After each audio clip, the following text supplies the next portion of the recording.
Good morning, participants. Am I audible? Yes, sir. Okay. Right, so now we will start our this session.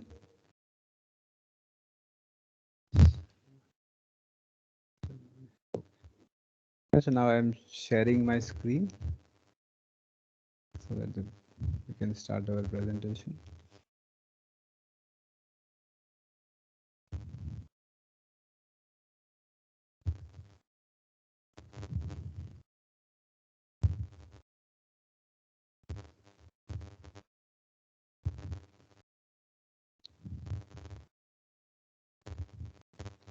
Okay. Mm. Is the slide visible? Yes, sir. And it is changing. Yes, sir. Okay. Right, so now we will start our presentation. So today is the last day of the FDP. It is the first session of this last day. Right, so we will talk about photocatalysis for wastewater treatment. Right now, I have already given some introduction to photocatalysis in the lecture of application of nanotechnology. Right, so most of the photocatalysis which are used for wastewater treatment are of nano size. Right, so nanotechnology or say photocatalysis is one of the method in which nanotechnology is also utilized. Right, so now we will, at that time I had skipped some of the slides of photocatalysis and just given a brief introduction because a dedicated lecture was there on the photocatalysis. Right, so today we shall see in detail what is the photocatalysis.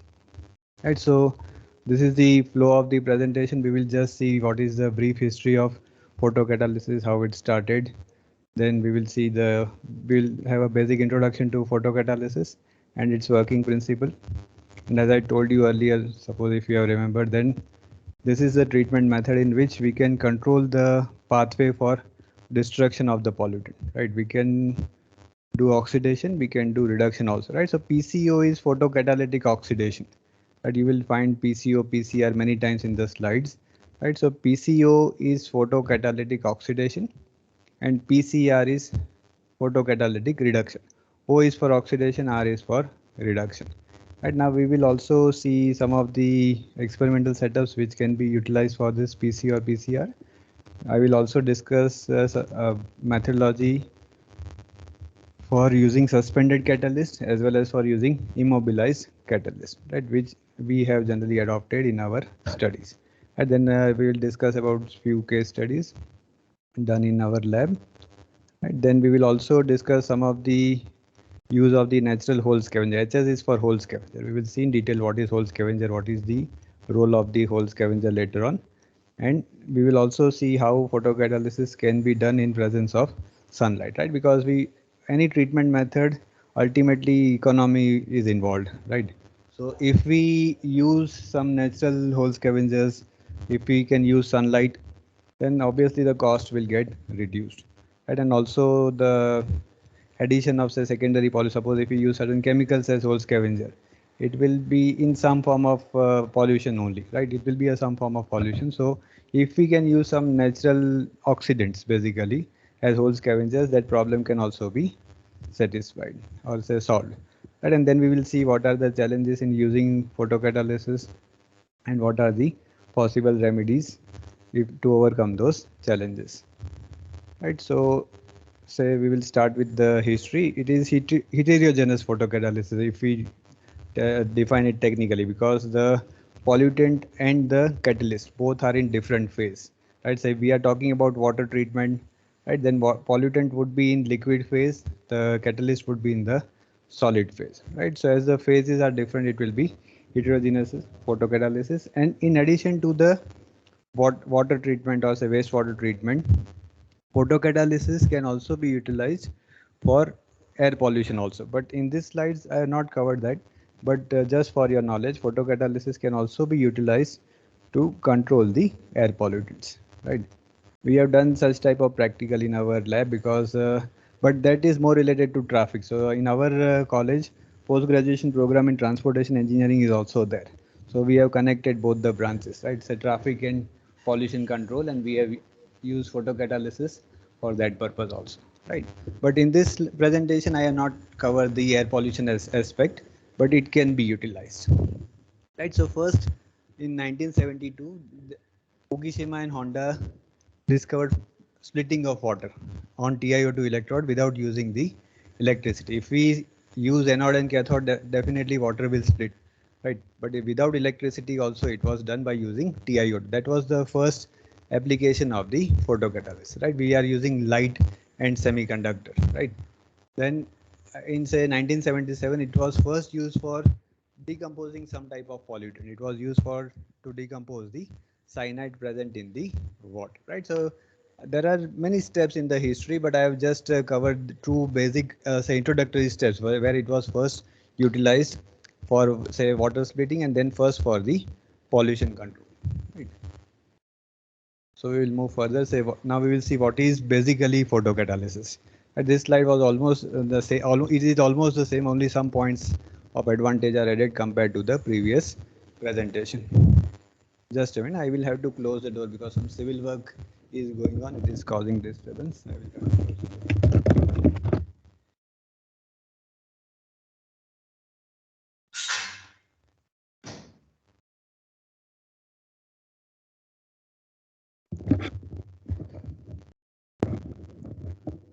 Right, so now as the name is there, photo and catalyst, right? It is divided into two main parts. Photo is light. Light can be UV light, it can be visible light. Visible light can be artificial, it can be natural, right? So natural visible light is nothing but it is sunlight, right? So we require energy to start the reaction of the photocatalysis. And the catalyst which are generally utilized as semiconductors. And I have just listed few. There are many type of semiconductors which can be utilized for the photocatalysis. And so these are commercially available also. TiO2 is available in different forms. ZNO is also available. We can synthesize the catalyst also.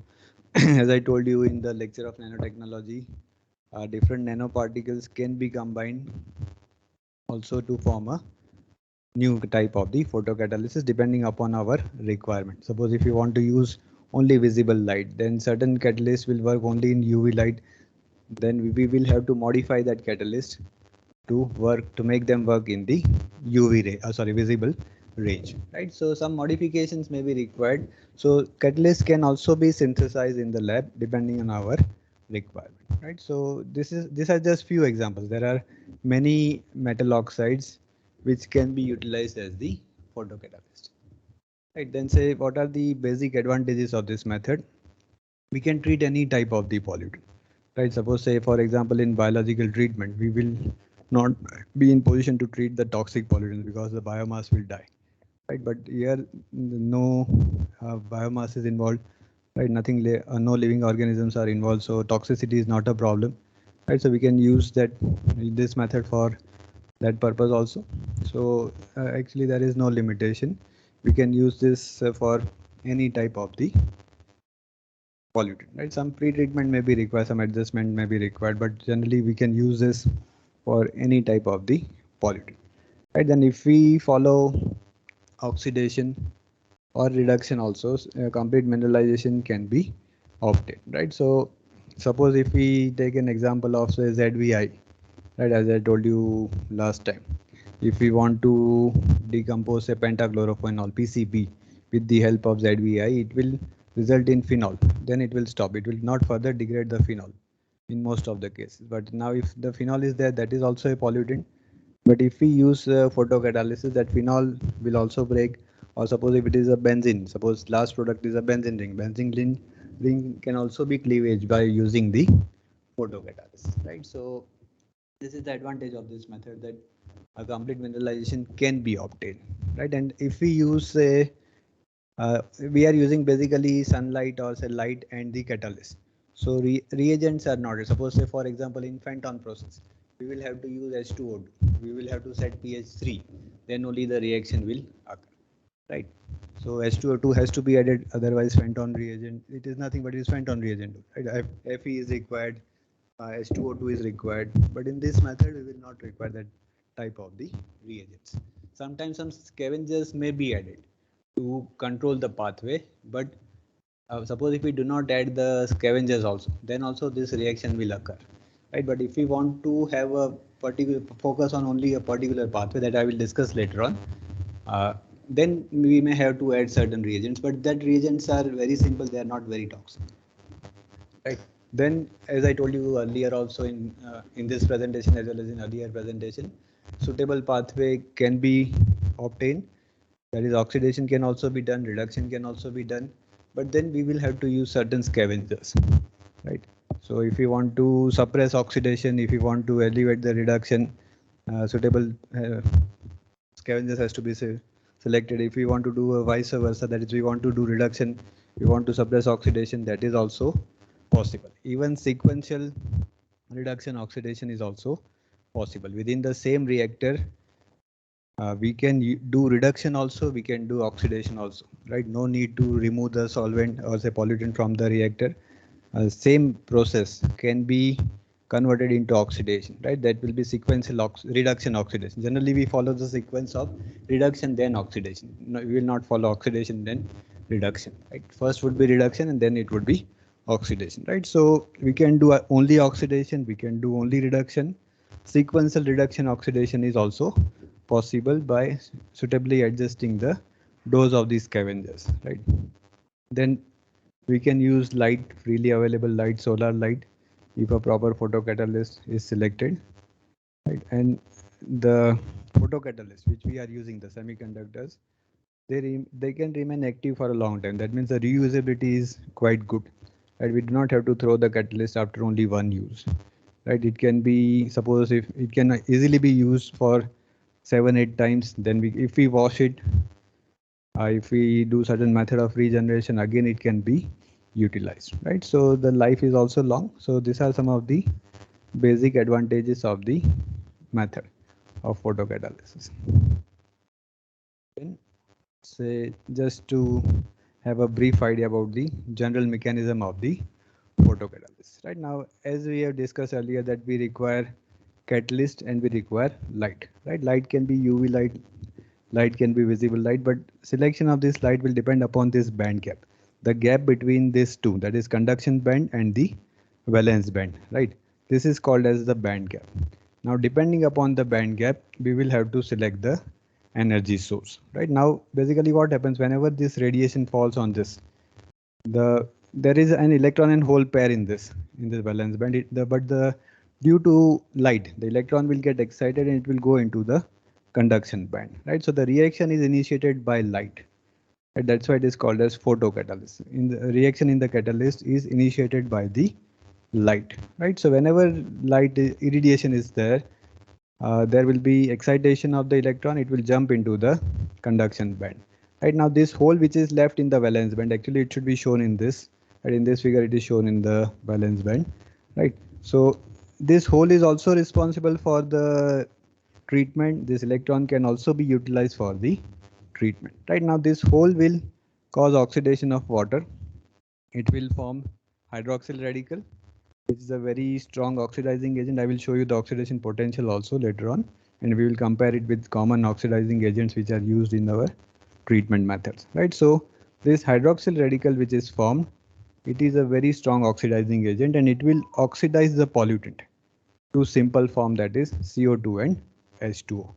Right now, this is in this case, the hole is doing this process.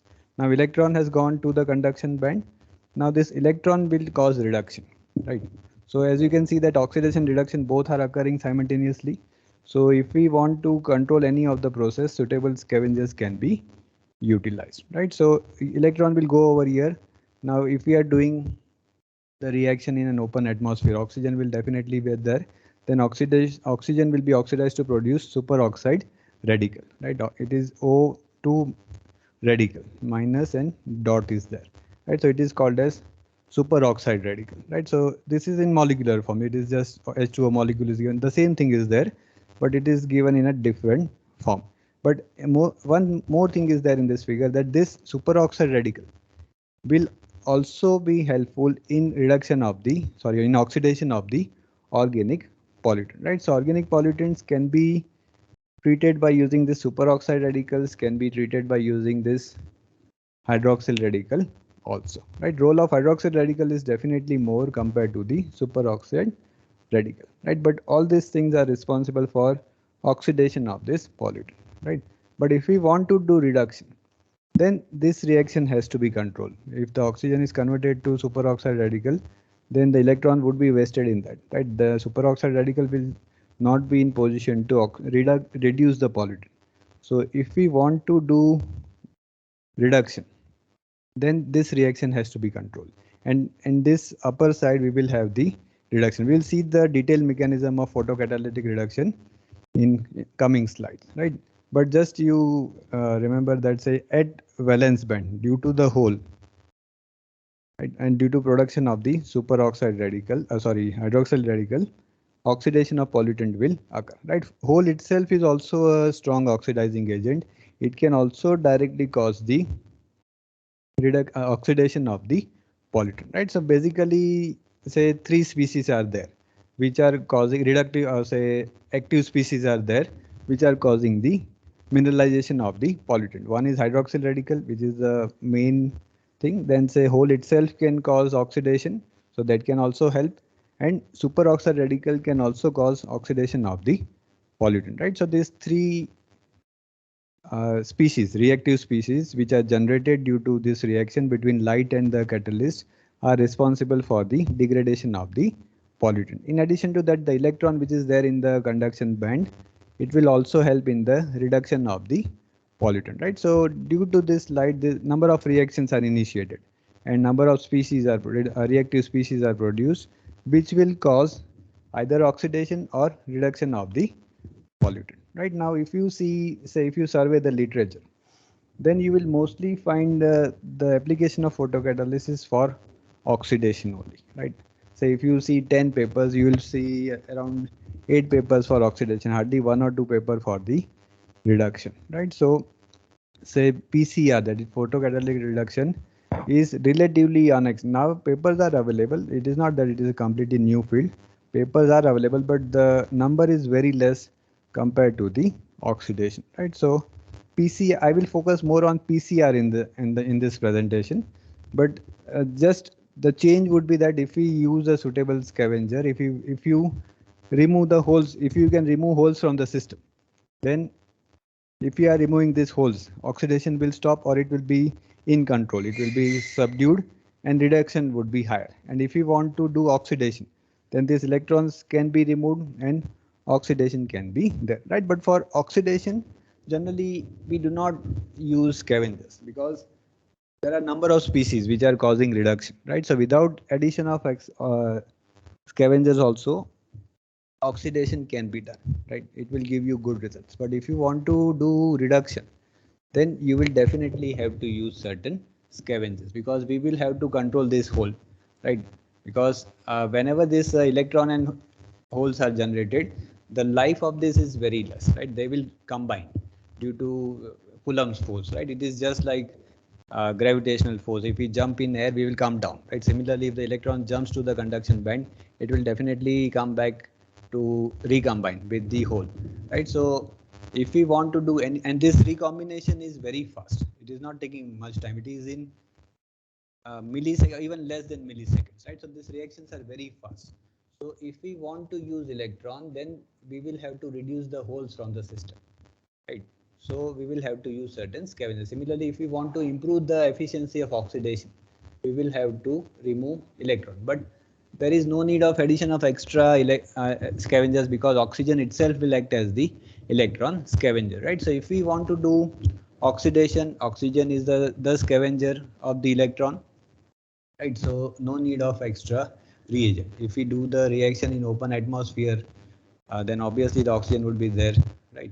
If the tank is open, then obviously the DO would be present in the water, right? So oxygen will always be available, right? So generally the scavengers are required for reduction. They are not required for the oxidation. Then basically, as we are using semiconductors, we should know, say, what is a semiconductor, what is the difference, or what is the band gap between these two, because band gap is the main governing mechanism. According to the band gap, we will have to select the light source. If you select improper light source, then the energy will not be enough to excite this electron and to jump this band, right? It will require energy to jump from this band to this band, right? So it is just like a long jump. More energy, also more running would be required to jump greater distance, right?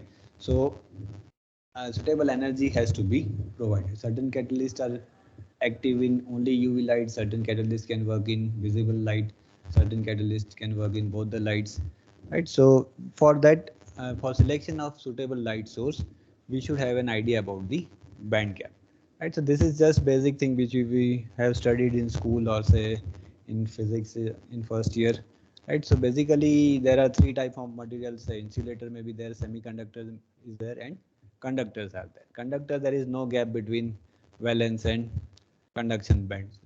It can easily pass the current because electron does not require any specific energy then to jump from one band to another because the bands are overlapping. While in case of semiconductors, there is a small gap, so certain energy is required. This gap is nothing but it is band gap.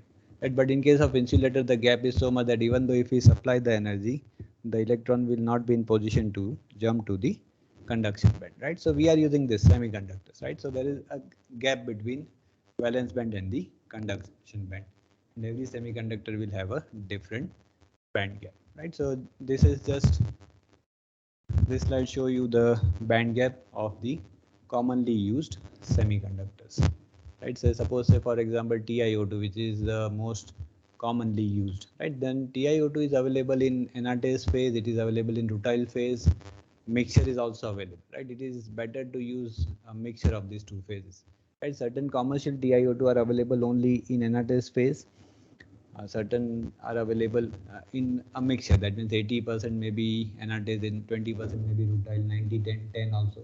Anatase is more active compared to rutile, right? So generally rutile is not utilized, anatase phase is utilized or combined is utilized, but 80 to 90 percentage it would be there for the anatase phase, right? It is related to say crystalline structure, so we are not interested in that, but just for your knowledge that anatase phase is more reactive compared to the rutile phase. It will give you higher efficiency in our water treatment, right? So this, if you are using combined TiO2, then also more anodized phase would be there.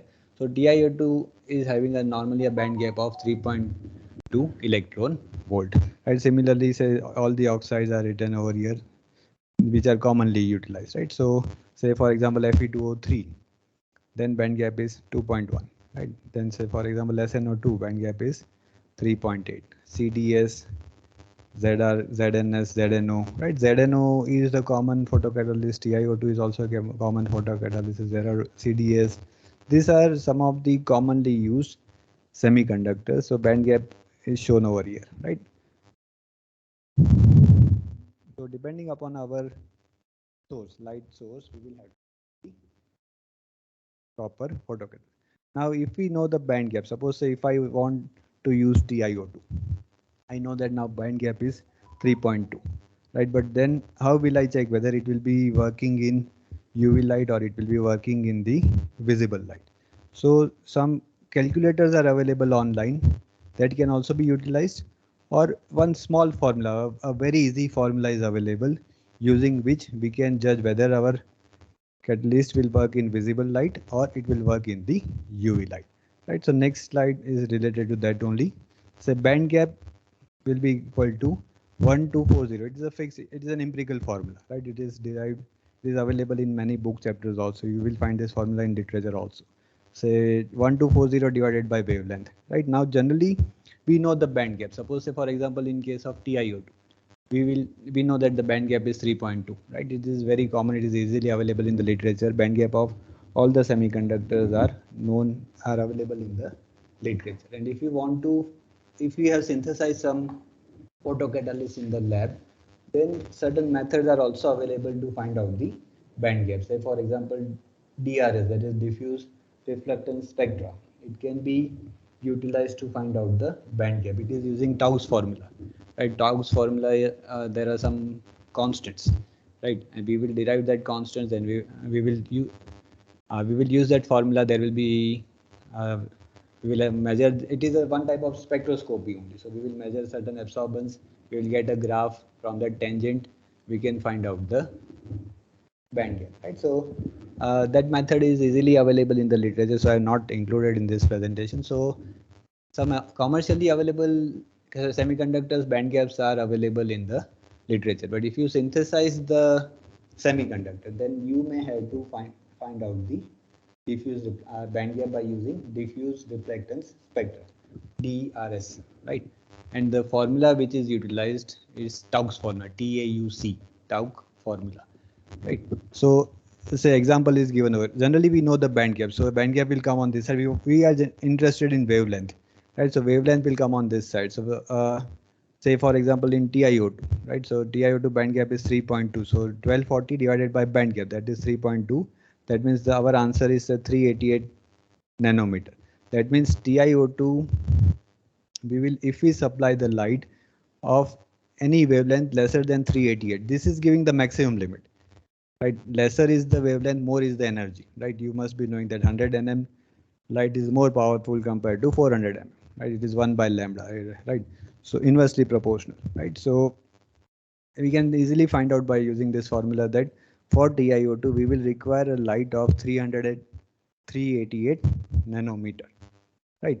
So this is now nothing but it is UV light up to 400. 100 to 400 is generally UV light. UVA, B, C. C is lowest and UVA is the highest, right? UVA, UVB, UVC. There are three type of UV lights. So in this case, all the type of UV light can be utilized.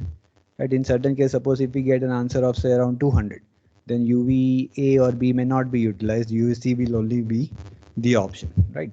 So we can use this formulas, this simple formula, to know which type of light can be utilized for our process. Depending upon the semiconductor which we are using, we can use visible light, we can use UV light. UV light may be also UVA, B, C. Which type of UV light will have to be selected?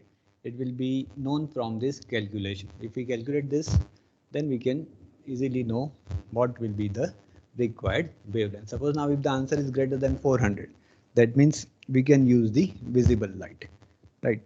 And if it is working in the visible light, obviously the sunlight can also be utilized. Even suppose if the photocatalyst is working on, suppose we are getting answers at 388 for TiO2, right? So it is in UV range, very near to visible, but it is in the UV range, right? So theoretically speaking, we cannot use sunlight because sunlight is mostly visible light. Only 3 to 5% is UV radiation in the sunlight. It depends upon the position, depends upon the time, but maximum 3 to 5%, right? You can find from the phone also UV index. It is varying at different time of the day, right? So if we want to use sunlight, right, then 3 to 5% UV light is available. So it is not that TiO2 will not work in sunlight. TiO2 can also work in sunlight because sunlight will also is also containing some UV radiations, right? So if you find, say, if you refer the literature, in most of the cases, it will be written that TiO2 is working only in UV range, right? So we cannot use sunlight. It will be defined as the disadvantage of TiO2, right? But technically it is wrong. We have worked with TiO2 in presence of sunlight also. It is working very fine, right? It may take some more time. Say efficiency may be 5-10% lesser, right? But if we are in position to use the sunlight, even though if we take 15-20 minutes more or say 1 hour more also, then also light is free. We do not have to use the power for sunlight, right? So even though the reaction time may increase, it is better compared to the artificial light, right? So as sunlight contains 3 to 5% of UV radiation, certain catalysts which are theoretically active only in the UV light can also work in the sunlight, because sunlight also contains certain portion of the UV light.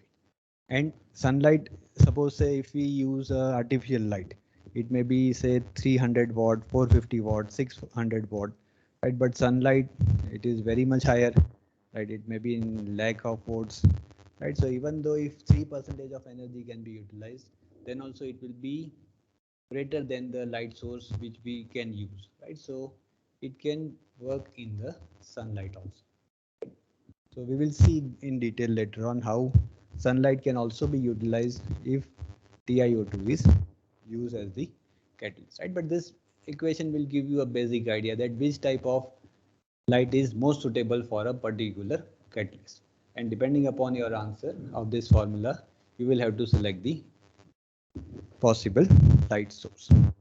Then say, as we have seen that different species are produced, right? Holes are there, oxides is there, superoxide is there. Then say hydroxyl radical is also there, right? So mainly focus is on hole and hydroxyl radical. Superoxide is just a side benefit. That superoxide will also cause certain oxidation of pollutant to certain extent, right? But major contribution is done by hole or the hole and the hydroxyl radical. Out of that, superoxide radical is even more higher compared to the hole, right? So you can see over here that the hole will have a oxidation potential of say 2.53 volt, while hydroxyl radical is generally having a potential of 2.80 watts, right? So both are having oxidation potential compared to the traditionally used oxidants. Chlorine is a common oxidant, ozone is also an oxidant, hydrogen peroxide, right? So you can see over here ozone is higher, say 2.07, but hydroxyl radical is even higher, right?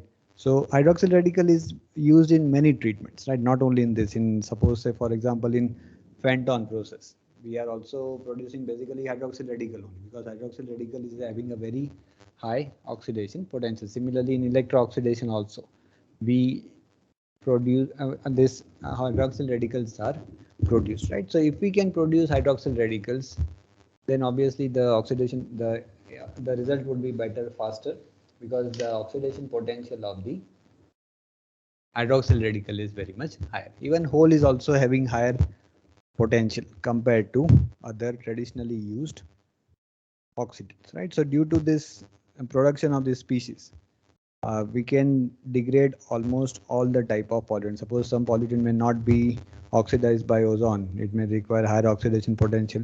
It can be oxidized by using hole and the hydroxyl radicals. Then say what should be the property of the ideal photocatalyst, right? So first thing is photostability. When we radiate the light, the basic character of the catalyst should not change. If it get decomposed due to the light, due to the UV light, then it is not useful, right? So photostability is the most important characteristic. As it should also be chemically and biologically inactive. Suppose it itself gets involved in certain chemical reactions with the pollutant, then also it will be a problem. It should be inert, right? So it should not be chemically or biologically active, right? It should not be biodegradable. Suppose some microorganisms are present, then microorganisms should not be in position to decompose this catalyst, right? So it should be biologically and chemically inactive. Then if we want to reduce the cost, then it should be easily available, right? Then obviously the cost will be lesser, right? Then say higher reaction rate under HV greater than EG. HV is the radiation, EG is for the band gap, right? So if we supply the radiation greater than the band gap, which is capable to overcome the band gap, then using that energy, the reaction rate should be high. That means it should be active whenever the irradiation energy is greater than the band gap, right? If the material does not say produce suitable sufficient number of holes and electron, even though if we supply proper light according to the band gap, then that material will not be an ideal photocatalyst, right? So when we are supplying the energy greater than the band gap, the photocatalyst should give higher reaction rate. That is one of the requirement for the ideal photocatalyst, right? And most of this requirement are easily satisfied by TiO2, right? So TiO2 is the most commonly used photocatalyst, right? And nowadays, suppose if you publish the paper using TiO2, then probably the journal will reject it because so many papers are available using TiO2. So we will have to do, if you want to publish the paper in this field, we will have to do certain modification either in the reaction terms or in the terms of the catalyst. TiO2 can be combined with other catalysts and then it can be utilized, right? Because TiO2, if you search papers, out of 100 papers, you will get 60-70 papers of TiO2, pure TiO2 plus combined TiO2 also. Other catalysts are less. Yeah, the application of other catalysts is less. And in field also, TiO2 is more common because TiO2 is commercially available. Right? So if we want to use the treatment method on a large scale, we should use the material which are commercially available. Right? Because synthesis is good for research. Right? In the lab, we can synthesize, we can control the synthesize method of synthesis, right? And we can obtain the food because cost may not be the factor in the research, right? But if we want to use on a large scale, then we should preferably try to use the material which is produced on a large scale. Then the cost can get reduced. Right? So for research, we may talk say many things is that this type of catalyst can be synthesized, this can be done to overcome this disadvantage. But for field applicability, commercially available catalyst should be preferred over the synthesized catalyst. Right? There may be some loss in efficiency if we can say synthesize some particle, then we may have considered all the aspect. The capacity may be greater, right? But the 5-10% loss in efficiency can be easily overcome by the benefit of the lower cost and easy availability, right? So we generally from application point of view, right? Now I'm not talking from research point of view, from a field application point of view, commercially available catalyst should be preferred over the synthesized catalyst. But if you want to publish papers, if you want to do research, then you may have to look for the synthesis. Then, as I told you that we will focus in detail on PCR, that is photocatalytic reduction, because as I told you that certain scavengers has to be utilized, right? So this is the principle of the PCR. Basically, the principle remains the same. Just addition here is that some scavengers are utilized so that we can subsidize oxidation and the electron which is produced can be utilized for reduction of the pollutant, right? So basically the figure remains the same on this side. Say like there is energy, there will be hole over here. Due to the excitation, electron will jump into the conduction band. Right now this electron will cause reduction of the pollutant, but as I told you that this will recombine. If we do not control the reaction, this will recombine very fast and there would be loss. We will not get enough electrons for our reaction.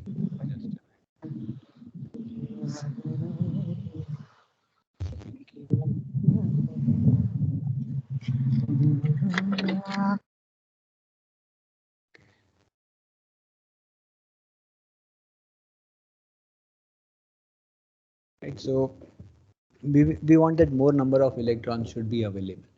Right, without the use of scavenger also some electrons will be available. It is not that electrons will not be available, but we want to achieve Fe, we want faster reaction, we want greater efficiency, right? So more number of electrons should be available, right? So we are using a scavenger for the hole, so it is called as hole scavenger. We are scavenging the hole from the system, right? So we see this process will occur. Oxidation will occur at the valence band. So we cannot stop that oxidation, but we will have to add certain reagents which are easily oxidizable, right? You can see over here it is written that say D2D plus dash, that means it is oxidation, right? So any substance which is having the oxidation potential lesser than this top of the valence band, right? You can see over here the oxidation potential of this is 2.5, while suppose say if we use this line, and it would be around say 1.7 or something, right? So if any compound which is having oxidation potential less than this, that means it is easily oxidizable compound, right? Then that can be utilized as the scavenger, right? Water is also one type of hole scavenger, but compared to water, other chemicals are available which are having very less oxidation potential, so they can be oxidized very fast because we want reaction faster, because the hole and electrons are also combining fast, so we want that our reaction should occur very fast, right? So certain chemicals are added, certain reagents are added which can keep this hole busy, right? It will scavenge the hole from the system, so recombination can be avoided. Now electron wants to combine with the hole, but holes are not available, right? Suppose just for example there are 10 electrons and 10 holes, but now suppose say 5 holes has been scavenged, has been removed from the system, then 5 electrons may combine with the 5 remaining holes, but 5 electrons will be available for our reaction, right? So this is a general simple explanation that if we use the hole scavengers, then more number of electrons would be available for our reaction, right? So we will have to use certain chemicals which are called as hole scavenger, because the basic purpose is to scavenge the hole, right? So we will just, for example, I have shown that formic acid can be utilized. It is having a very less oxidation potential. Oxalic acid is there. There are many holes. I have prepared the list also. I will show you in the subsequent slides. So this type of compounds can be utilized for the hole scavenger, and it is required when we want to go for the photocatalytic reduction. If we want to go for oxidation, this process, pollutant will be removed by this process, so no need of addition of hole scavengers. If we want to improve our oxidation, we may add certain type of electron scavengers, right? But as I told you that oxygen is the naturally available electron scavenger, so no need of addition of extra electron scavengers. Generally, we add only hole scavengers if we want to use PCR, right? And suppose now if we want to do reduction, here the reduction of the pollutant will occur. Suppose say if there is a metal, right? Then so suppose just for example it is Cu plus 2, it will be reduced to Cu0. If it is azo bond, suppose say some dye is there, then it can also get reduced, right? Suppose just for example, if it is an azo dye, right? Then azo dye will be say R N double bond N R, right? That will be just a double bond over here. If you can provide the extra electron, then this will be converted into H2, and that is amine group and H2, right? So this is reduction, right? So this type of reduction can be obtained, right? So dyes can also be reduced by using this PCR. Then heavy metals can also be reduced by PCR. Nitrates can also be reduced by PCR. Chlorides can also be reduced by this PCR. Suppose if this chloride is there, right? Then what will happen? Chloride is generally RCl, right? Just I'm writing in a generalized form, that is chlorinated compound is RCl. But if we do this reaction, then what will it will be converted into RH. That means hydrogen will get attached, chlorine will get removed, because electrons are available now for the reduction, right? So this type of process can be utilized for reduction of chlorinated compounds, for heavy metals, for nitrate, for dyes, any compound having say double bond, triple bond, generally that can be reduced. Even for synthesis of certain chemicals, say for example, if you want to synthesize aminophenol from nitrophenol, for nitrophenol to for aminophenol, that is also reduction. Then that can also be done by using PCR, right? So this is the basic theory, and the main thing is that the reduction potential of the pollutant which we want to reduce, it should be lesser than the reduction potential of the electron. That means suppose if the electron is having a reduction potential of minus 0.7, our pollutant should have a reduction potential lesser than this, right? But there are methods available where even the pollutant which are having greater reduction potential, say minus 0.9, minus 1, they can also be reduced by using proper hole scavengers, right? That we'll see later on, right? So it is not the limit, but if this condition is satisfied, that means if the electron is having the potential of minus 0.7, and if our potential of pollutant is minus 0.4 reduction potential, then it can be easily reduced by the electron, right? So as I told you that scavengers are important to control the process, right? So different type of scavengers are used for either controlling PCR or for PCO, right? That means if we want to improve the efficiency of PCO, then also certain scavengers can be utilized, right? So first we will see about the hole scavengers. Uh, right, so various alcohols can be utilized like methanol, ethanol, IPA.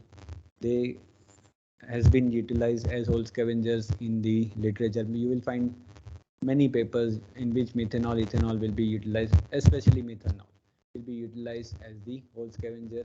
Then various carboxylic acid like formic acid, oxalic acid, EDTA, citric acid can also be utilized as the scavengers, right? Now, in addition to that, as I told you in the flow of presentation, some natural substances can also be utilized, right? Say natural antioxidants. Any antioxidant can be utilized as the hole scavenger, right? So tulsi can be utilized if you prepare tulsi solution, tulsi extract by boiling tulsi leaves, right? Then also that solution can also be utilized as the hole scavenger. Similarly, Arita solution can also be utilized. Then tea, right? Tea can also, if we boil the tea and if we use that extract, it will also act as a scavenger, right? Then if we use neem, then also, but just we will have to see the color, because suppose if we use neem, it will have a green color, it may interfere with something, right? If our if we want to use UV spectrography for our determination of the results, then that color may interfere, right? So depending on our requirement, we can use any type of natural oxidant. Many natural oxidants are explored, right? I have used this too. That's why I have added this Tulsi and Arita. They give almost the same result compared to say some chemicals like formic acid and oxalic acid. Right? Then say electron scavengers. Now, if we want to use oxidation, we will have to suppress the reduction. As I told you, oxygen is there. It is the best scavenger. Then if you want to further scavenge the electrons, then sulfates can also be utilized as the electron scavenger. Potassium bromide can also be utilized. But as I told you earlier, generally electron scavengers are not required because oxygen is naturally available. But suppose if you want to publish the paper, or if you want to prove your mechanism, right, what is happening actually, whether suppose say some reviewer may say that your pollutant is getting reduced, you are saying it is oxidized, right? Then you will have to show that I have scavenged the electron, then also this type of efficiency is achieved, right? So to prove the mechanism, we will have to use scavengers of different species, right? So if you want to prove that our process is purely oxidation only, just a minute. Right. So for for such type of research, or such, if you want to prove the mechanism, then other scavengers are required. Suppose if you want to say that hydroxyl radical is responsible for our reaction, right? Then we will have to show that without hydroxyl radical, the efficiency get reduced. Right. So we will have to use hydroxyl radicals. Right. So these are commonly used hydroxyl radical, that is dimethyl sulfoxide, carbonates, bicarbonates in any form can act as the hydroxyl radical. Similarly, suppose if we are confused that whether our oxidation is occurring due to hole or due to hydroxyl radical or due to sulfur oxide radical, we may use two scavengers at a time. So we will be in position to find out the role of the third scavenger. Some say first we may use whole scavenger and hydroxyl radical to find out the role of the superoxides. Then we may find out use superoxide radical and hydroxyl radical to find the whole role of the whole scavenger. Suppose it is oxidation, right? I am talking about the oxidation. In case of reduction, only the whole scavengers are required, right? Because these will be scavenged. This will not be produced, or it will may be produced, but in certain lesser proportion, because holes are scavenged, and if the holes are scavenged, hydroxyl radicals will be produced in a lesser concentration, right? So if we want to control the pathway for our reaction, then suitable scavengers has to be utilized. And whenever we publish certain work, obviously some proof is also required, otherwise reviewer will raise the questions, right? So we will have to prove that this only is responsible, or say these two or three reactive species are responsible for our reaction. Right now, what say comparison between this PCO and PCR? Right now, say generally it is general comparison. Generally, it is reduction comparison between oxidation and reduction. Right now, oxidative processes are generally non-selective. They will just break the pollutant. What is forming? There is no pathway for it. Say for first this thing will happen and then this step will happen. There is nothing like that. But suppose, as I have shown earlier, if we want to reduce the azode dye, right? If we are using reduction, then first step would be breaking of this bond only, because if the electron is available, this bond will break first. Then this dye will be reduced to smaller molecules, then it can get degrade easily. Similarly, if this is there, then if we use reduction, then first step would be definitely dechlorination. That means reduction is selective in nature, while oxidation is a non-selective process. In reduction, we can definitely say that first this thing will occur, then only other reactions will occur. But in oxidation, it may not happen. Suppose if it is a pentachlorophenol, it may happen that the ring may cleavage in first or second step, right? But in this case, the chlorine atoms will be removed, then phenol will be there, then the ring cleavage can occur after a certain time if the oxidation will start, if we do sequential reduction and oxidation, right? So oxidation is generally non-selective, right? and there are chances that some toxic byproducts are produced, right? There are many examples in the literature. I have just quoted one. Say, for example, in case of triclosan, during PC of triclosan, formation of some toxic dioxins has been observed, right? So this type of process can also, suppose without removing the chlorine atoms, if the benzene ring gets cleavage, if it is broken, then there are chances of formation of certain toxic dioxin. You will find multiple evidence in the literature. I have just quoted one, but there are many evidence in the literature, right? So there are certain disadvantages of using oxidation, especially for chlorinated compounds or for dyes, right? Azo dyes. Suppose, for example, azo dye can be reduced by oxidation. That is not a problem. But suppose if we utilize biological method is also an oxidative process, right? Then that azo bond is toxic in nature, right? Azo dyes generally, not azo bond. Azo dyes are toxic in nature, so we may not get desired efficiency.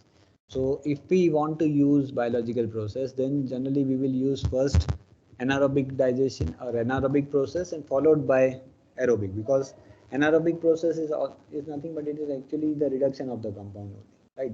So first we will have to use anaerobic treatment, then followed by oxidation, right? So in certain type of pollutants, reduction is a better alternative compared to the oxidation. It can be definitely followed by oxidation after reducing it into a simple form. Suppose, say for example, if we take chlorophenol, if we can remove the chlorine, only phenol will be left, right? Phenol can be then biodegraded, right? So that steps can be easily done, right? So PCR can reduce the pollutant to non-toxic form, and then we can follow it by PCR.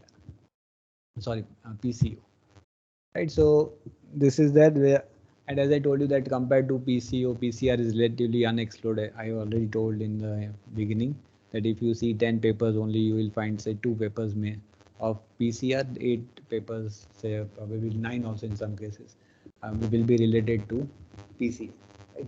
And generally, if you see the literature, the PCR is used mainly for removal of metals, because metals will have to be reduced, right? Heavy metals will have to be reduced only. Similarly, nitrate will also have to be reduced, right? So majority of the work is concentrated on that, right? Some papers are now available in which there is degradation of halogenated compounds, either chlorinated or brominated compounds, then PFOA dyes, right? This now some papers are also available in which PCR is explored for this also, for this type of organic pollutants also, right? But earlier it was used only for this toxic metals and nitrate, but as nowadays this type of papers are also available, application is now increasing. Right now we have seen what the basic theory of photocatalysis, that is what is the principle. If you want to control the mechanism or say pathway, we will have to use certain scavengers, right? We can do PCO, we can do PCR, right? But the advantage of this method, as I told you earlier, that different setup is not required for doing PC or PCR. Same setup, same type of setup can be utilized for reduction also and oxidation also. Within the same reactor, you can do both. Right? So I will just show you some of these setups which can be utilized. Right. So we can use either UV light or we can use visible light. Right. So depending on say type of the light, we may have to use different type of setup, or these two setups can be used for both UV light as well as it can be interchangeable, right? Here in this case, light is coming from the top, right? It is a bulb is there and the solution or the pollutant is there in the beaker, so light is irradiated, but there is a gap, right? There will be certain loss of energy, efficiency may not be very high, right? Because light cannot penetrate the entire depth of the solution if it is a colored solution, right? The penetration may be limited. We can overcome that by continuous mixing, right? But then also there would be somewhat lesser penetration throughout the entire depth, right? So in this case, we can use another option, that we may use a concentric light, right? A tube light may be there, a small tube light may be there of UV light. UV light is generally available in this form. I suppose if you see AquaGuard, right? If you open it, then you will find a 11-watt tube light, right? Like a tube light, which we are using in our house, right? That is the source of the UV light. It is UVC in AquaGuard, right? So that type of light can also be utilized, right? So what is the advantage of that? We are in position to penetrate almost the entire depth of the solution, right? Because we will have to leave certain gap at the bottom for mixing, right? So some depth will remain unpenetrated, but majority of the depth will be penetrated, right? But now light cannot be placed directly in water, so it has to be placed in something. So we will have to use uh, this quartz tube, right? We cannot use glass because glass will cut off the UV radiation, right? So we will have to use quartz tube. Quartz tubes are available, and it can be manufactured also depending upon our requirement, right? But say in this case, a 20 diameter quartz tube is utilized to place this 11 watt UV light, right? So because we cannot keep the light directly into the solution because the electricity will pass through it. So electricity and water, they cannot be placed together, right? So we will have to keep it in certain enclosure, and that would be a quartz tube, right? Then, as I told you that say, if we want to do reduction, right now, if this type of setup is used up to this discussion, this can be utilized for both the purpose, reduction as well as oxidation. But now, if we are focusing only on reduction, then what will happen that, as I told you that if oxygen is present, it will scavenge the hole, right?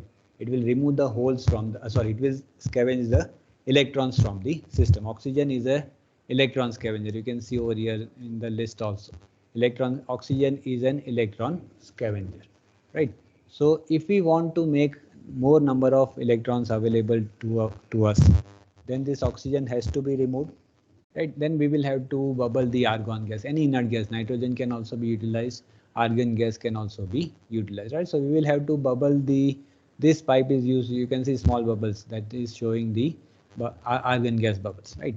So if we want to use this reactor for reduction, then we will have to make arrangement for the gas also. But suppose if this type of arrangement is made, we close the supply of the gas, then the same reactor can be utilized for the oxidation also, right? So there is not much change in the design of the reactor. It is not that reduction will not occur without this argon gas. Reaction can occur, photo reduction can be obtained. Only 10 to 15% decrease in efficiency will be observed. I have done the practical myself using this reactors. This is my reactor only. My PhD work was done using this type of reactor only, right? So we have done the reduction of many pollutants, and we have observed that if we supply argon gas, the reaction rate would be faster, efficiency may be higher by 10-15%. But if we do not supply argon gas, it is not that the reduction of pollutant will not occur, but it will occur somewhat slowly, right? So someone may say that if we have to supply continuously argon gas, then the cost of treatment will increase, right? But without this argon gas also, the results can be obtained. Only the speed will be lesser, or say removal efficiency may be reduced by 10 to 15%. But in case of some toxic pollutants, when there are no alternatives, then such reduction of efficiency can be easily adjusted, right? Because suppose say, just for example, in our case, I tried dye. Suppose say I can tried copper also, linden also, right? So in case of dye with argon gas, I could get efficiency of around 96-97%. Decoloration was obtained in 1 hour, right? But if I did not use the argon gas, the efficiency got reduced to 80-83%, depending upon other conditions also. So removal of around 12-15%, reduction of only of around 12 to 15% was obtained, right? So if you want to reduce the cost, then that is also a option, right? And as the light is continuously on during the reaction, obviously the temperature of the solution will increase, right? Now if the temperature increases, the reaction rate will also increase. So if we want to judge our parameters, effect of different reaction parameters, then this heat will be an added factor. So if we want to exactly have an idea about other parameters, say pH may be there, dose of catalyst may be there, right? Then we will have to control the temperature. For that, we will have to use the water jacket, right? We will have to control the temperature. Here also you can see it is placed in the water jacket. Thermometer is utilized, so whenever temperature rise to a certain extent, automatically the recirculation of water will start and it will control the heat, right? So if we want to analyze the parameters properly, then water jacket is required. In natural, say on large scale, this may not be required. If you are using sunlight in an open container, then on say application from field point of view, heat may not be a factor. It will just increase the rate of reaction, and that may be better for us. But for research point of view, we will have to control the heat. We will have to mention the temperature at which the reactions are occurring. Otherwise, the reviewer will raise the questions, right? So for research purpose, this water jackets are important. Otherwise, the temperature will not increase by so much. It will increase only by 3-4 degrees after say 1 or 2 hours reaction time. 2 to 3 degrees, and it depends upon season, right? In winter season it may not increase so much, in summer it may increase, right? But suppose if we are doing research and if we are doing it for a very long time, if we do not use water jacket, then we may get some different results in winter, different results in summer, then comparison would be different. So for research point of view, it is always better to use the water jacket so that we can control the environment within which the reaction is occurring, right? So now in this container, say this is made up of acrylic, this is a simple beaker. A simple beaker can also be utilized as the reactor, right? So there is no need of any specialized reactor for this reaction. Only thing is that top surface should be open so that light can penetrate. In this case we are keeping the hole in the reactor so that the light can be inserted. Right now in this we have to place our solution along, say if we use dye, then 500 ml, whatever is the size of capacity of the reactor, we will have to keep the solution in the reactor. We will have to mix the catalyst, right? So in this case it is TiO2, in this case it is AgBr, right? And if we want to do reduction, then suitable hole scavenger, HS is for the hole scavenger, right? So all the things has to be mixed in, has to be placed in the reactor, and it should be kept in continuous suspension, because then otherwise if we do not provide continuous mixing, right, then the catalyst can settle, right, then at the bottom. So at the top maybe may not get the required efficiency, right? Also the light is not penetrating throughout the depth. So if we keep on mixing, then there will be interchanging of the layers which is exposed to the light. So proper mixing is also required, right? So continuous mixing has to be provided if we want to do the photocatalysis, right? So this is for artificial light. Simple setup like this, just we use the beaker on the stirrer and we keep it open to the atmosphere, then the setup can work as the photocatalytic reactor. These containers are used just to control the temperature, because sunlight will increase the temperature, right? So we are continuously monitoring the temperature, right? This is actually a pH meter, but pH meter will have a temperature probe. So we are monitoring the temperature of the solution, and we are controlling the temperature by adding cold water to it, right? If the temperature increases, it is just manual control. We can use this type of mechanism also, in which sensors are utilized to control the temperature, right? Just when the temperature increases, there will be circulation of the water, right? So this type of simple setup can also be utilized. And whenever we are using sunlight, then the time of the practical is very important. Suppose if you want to compare two results, then the practical should be done at the same time of the day, right? Suppose if one practical is done between 10 to 12 and second similar conditions it is done between 4 to 6, the results will be different, because the sunlight would the amount of UV light would be different, the direction of the rays would be different at different time of the day, right? Angle of incidence would be different, right? So if we want to compare the results, then the practical should be done at the same time. And say best thing is that suppose if we want to do 3 or 4 trials, do it simultaneously. We can place 3 or 4 reactors like this, and then we can get all the 3 trials or 4 trials done at the same time, so that the results can be easily compared, because they are done at the same time, right? So if you want to use different dose of scavengers or different pH or different dose of catalyst, do the reaction simultaneously at the same time, right? Then it would be very easy to compare. Suppose if you cannot do at the same time, try to do it within the same period. Suppose if you are doing one practical in May,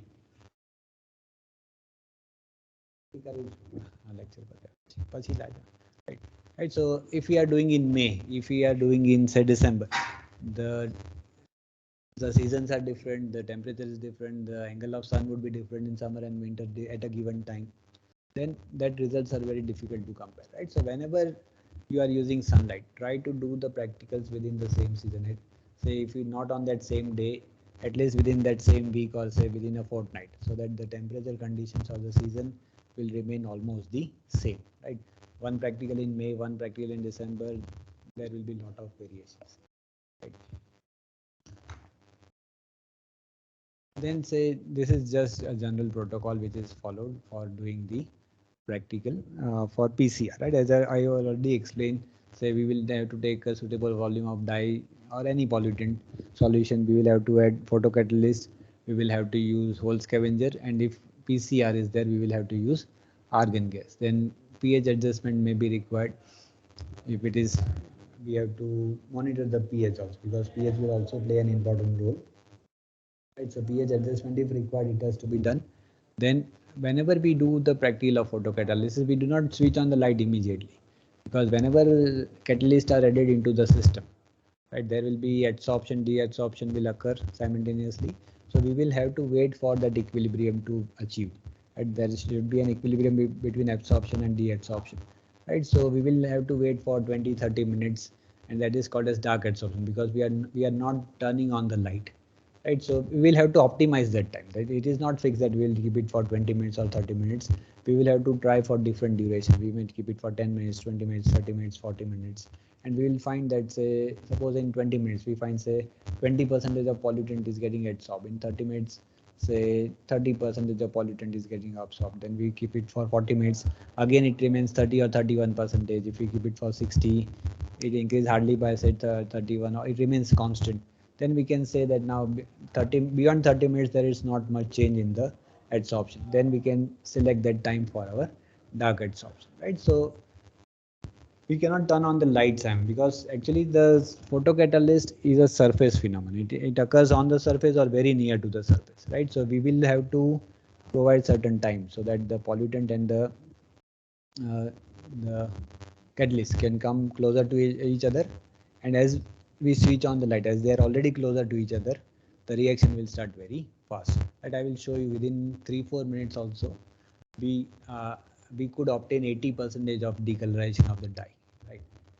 The reactions are very fast in some cases. In some cases it may be slow, a gradual reduction may be there, but in the case of certain pollutants, the reaction may be very fast, right? Then depending, this time also will have to be optimized, but in this case it was 60 minutes, right? Then we will take samples at suitable time for analysis.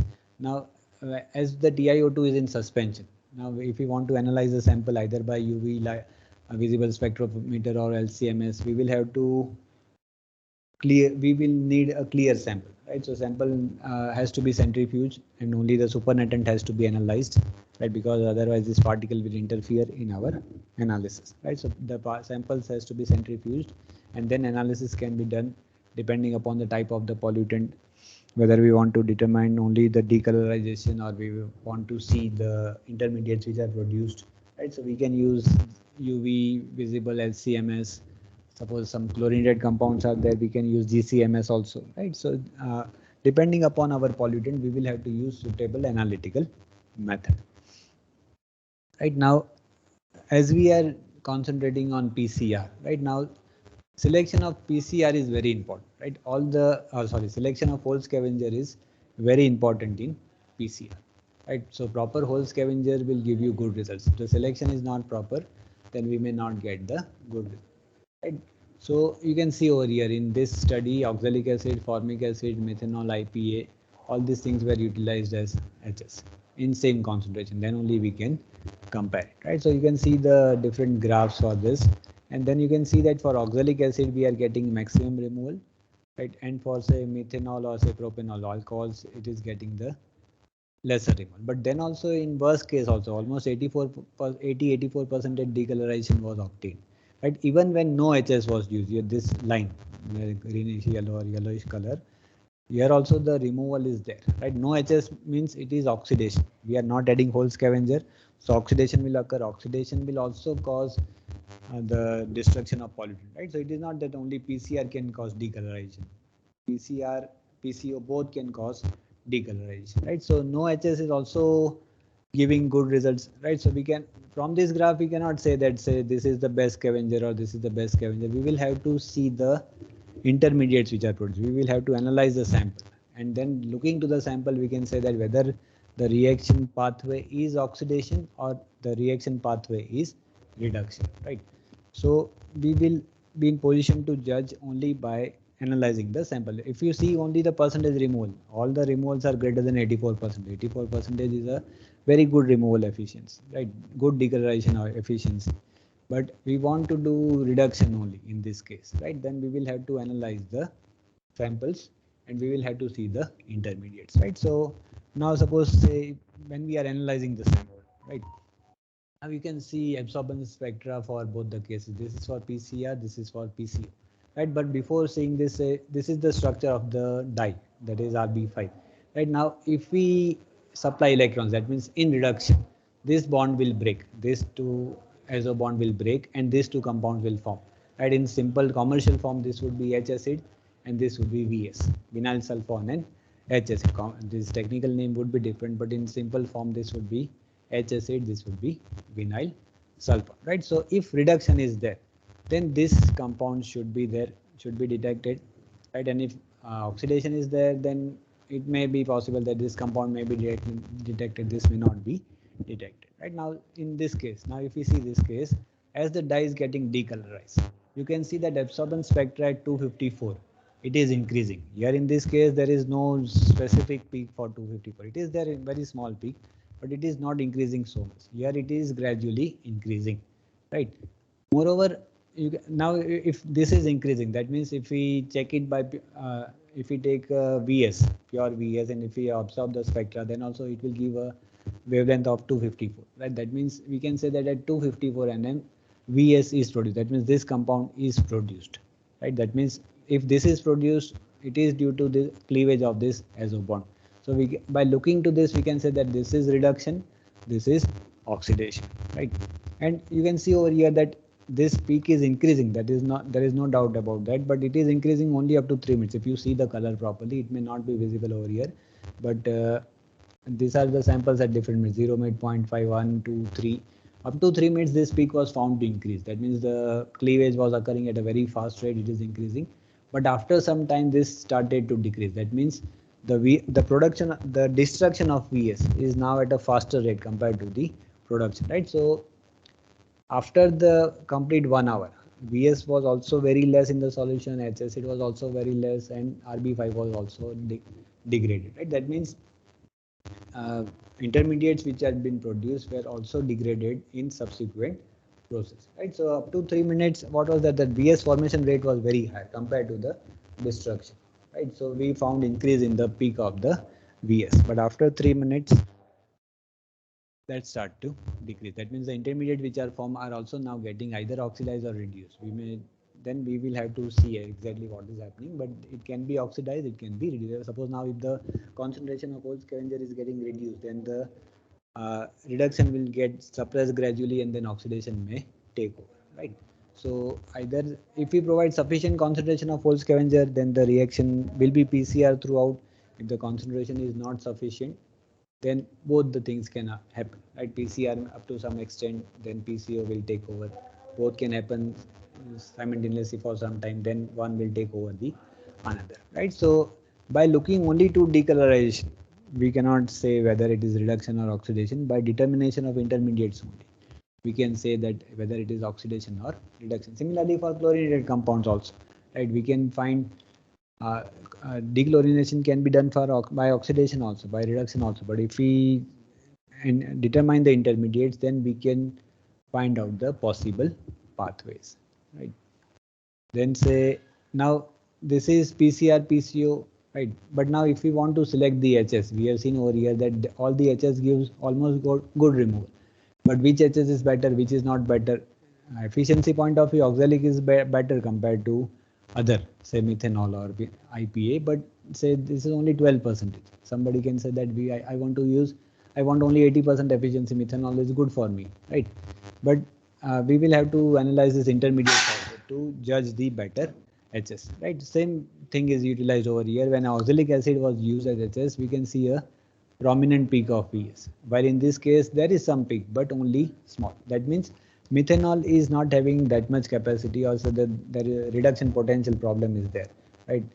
So methanol is not working. Theoretically, methanol is also an whole scavenger, but in this pollutant, for specifically for this pollutant, it is not working properly. Oxalic acid is giving better performance compared to the methanol, right? So in order to judge the pathway or to select the HS, we will have to see the we will have to analyze the sample and we will have to determine the intermediates. Then we can know whether there is a reduction or oxidation. Right now, we cannot only depend upon this UV spectra. We also have to determine by some good techniques. Say we by using LCMS also, we could find two distinct peaks, one related to VS and one related to HSE, right? So we by conforming by LCMS, so we can say that by using oxalic acid, these peaks were more prominent. Same and sample was analyzed of with methanol was also analyzed, but we could not obtain this type of distinct peaks when methanol was utilized, right?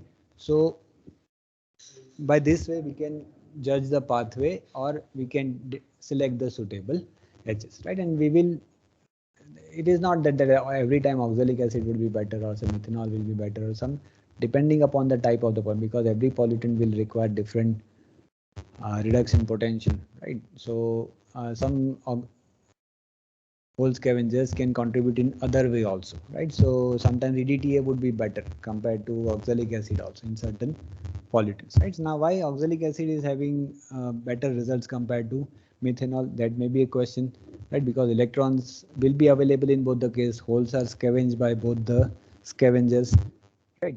So to determine the mechanism, so this is the proposed mechanism actually, but this should be okay. We will see first, right? Now whenever we use oxalic acid, right, then advantage of using oxalic acid is that these two radicals are also produced by oxidation, carboxyl radical and this CO2 radical also, right? Oxalate radical and the carboxyl radical, right? Now these radicals will also contribute in the reduction, right? So if we use methanol, then these two are not produced. Only electron will be responsible for reduction of the dye.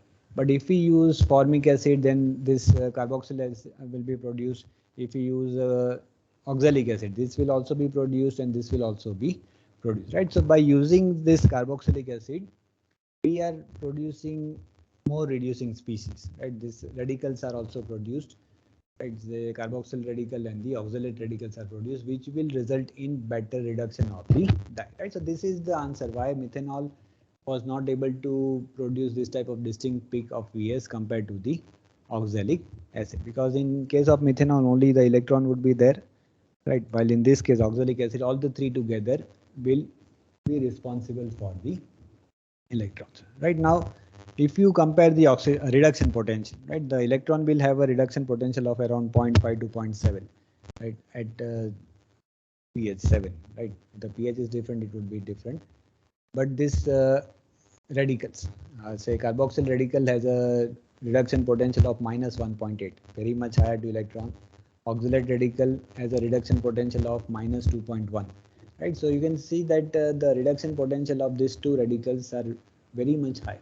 It is very much higher compared to the electrons. So it will help in achieving better reduction compared to the methanol. In case of methanol, electrons will be available in sufficient quantity, but the reduction potential of electron is very less, right, compared to this radicals, right? So if these radicals are also produced, then it will help in our PCR, right? So this is also advantage of using a suitable HS. If we select a suitable whole scavenger, then this type of radicals can be produced, and this will help in achieving our efficiency, right? So this intermediates will be produced and it will be further degraded, because we have seen that the peak is getting reduced, right? Now if we want to say that which type of species is contributing more, as we have seen that electron is also contributing to the reduction, carboxylic acid, carboxyl radical is also causing the reduction, oxalic radical is also causing the reduction.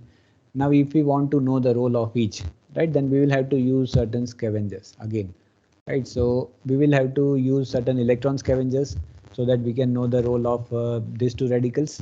These three are mainly causing the reduction, right? So this is the case where no scavengers are used. This is the reaction rate obtained by using no scavenger. That means all the three are responsible for the reduction. But if we use say sulfate is an electron scavenger, so this Ke will go, right? So only these two are responsible now for the reduction. Now if we use methyl viologene, MV is for methyl viologene, it is known to be a carboxyl radical scavenger, right? So we are scavenging this also now, but now this is present because we are not using sulfate together, right? So now in this case we are using methyl viologene, so it will be Ke plus this. This is not there, right? So we are getting three equations. We are having three unknowns, three equations. We can solve it.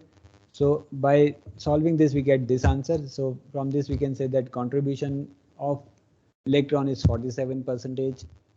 Contribution of this radical is 19%, and oxalic radical is 34%, right? So if we want to exactly define the role of every different type of reducing species, then we can use suitable scavengers to scavenge that particular thing, and then the remaining reaction is done by the radicals which are present. If we use sulfate, then only 2 and 3 will be there, which will be responsible for decolorization. If we use MV, then carboxyl radical will not be there, only electron and oxalate radical would be there, right? So this type of work would be required because all the three are contributing. Someone will ask which is more responsible for the reduction, then we can give the exact percentage that this may be causing the reactions in this person.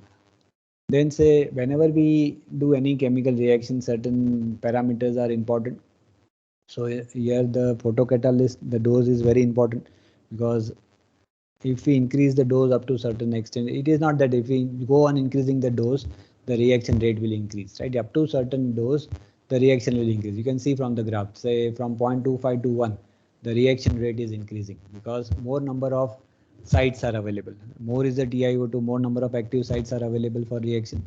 So the reaction rate, the remole rate will improve, right? But whenever the light is, whenever the TiO2 concentration increase beyond certain limit, then it will increase the opacity of the solution. More and more amount of dissolved suspended solids would be there. So light cannot pass through that solution because now more solids are present. So it will cause interference to the light. So light may not reach to the surface of the catalyst in sufficient quantity. Then beyond that time, the reaction rate would start to decrease, or in this case you can see the efficiency of removal will also start to decrease, right? So there is a one particular concentration which will be balanced. That means the active sites are also good enough and it is not causing the interference to the passing of the light. That would be the optimum concentration of the catalyst, right? So we will have to try different dose of catalyst and we will have to find out the optimum dose of the catalyst. Lower dose may will give you lower efficiency. Too much higher dose will also give you lesser efficiency. Cost will increase, but in return we will not get the desired efficiency, right? So it is important to find out the optimum dose of the catalyst. Then pH is also very important parameter. Whenever any chemical reaction is occurring, pH will play a role, right? So you can see that different pH are tried. Final removal does not say differ too much, right? But as I have not shown the UV spectra over here, but in case of pH greater than 4.5 up to 9, the distinct pH of VS was not observed, right?